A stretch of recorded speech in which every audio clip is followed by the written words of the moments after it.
Orang itu menjadi kikir itu karena nganggap hidup itu lama dan uang itu penting.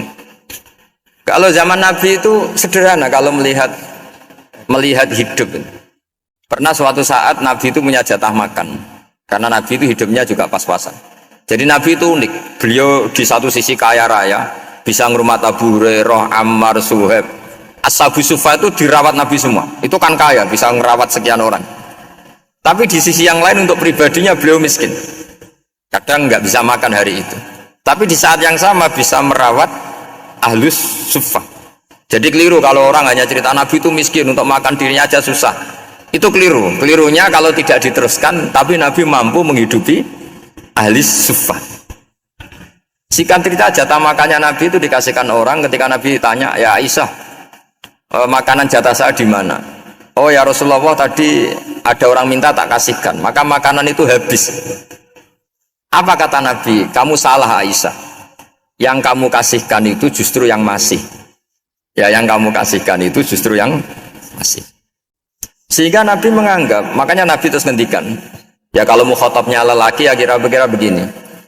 Wa hal laka min malika illa ma akalta fa'afnaita wa labista fa'ablaita. Terus hanya wa tasaddaqta fa'abqaita kata Nabi. Harta kamu ya kamu makan kemudian ke WC jadi kotoran, atau punya pakaian mewah nanti rusak, wa tasaddaqta fa abqaita. Ada yang kamu sedekahkan yaitu yang abadi sampai akhir. Sehingga banyak pengusaha yang mencintai saya setelah tak ajari hadis itu, misalnya punya uang 1 miliar karena dia spekulan atau pedagang rawan bangkrut, disedekahkan ke masjid 50 juta, yaitu yang abadi. Jadi kalau suatu saat bangkrut, dia masih punya uang 50 juta di akhirat. Jadi Nabi itu mengajari sedekah itu apa? Ya sedekah itu pengabadian uang. Kalau kita kan enggak, bilang sedekah itu nguras uang. Itu pikirannya setan dan pikirannya orang Islam. Itu cara berpikir setan, bukan cara berpikir umat apa? Sehingga Sayyid Ali Zainal Abidin itu kalau ada orang minta, kemudian beliau ngasih, itu beliau bilang gini, marhaban biman hamala zadi ilal akhirah.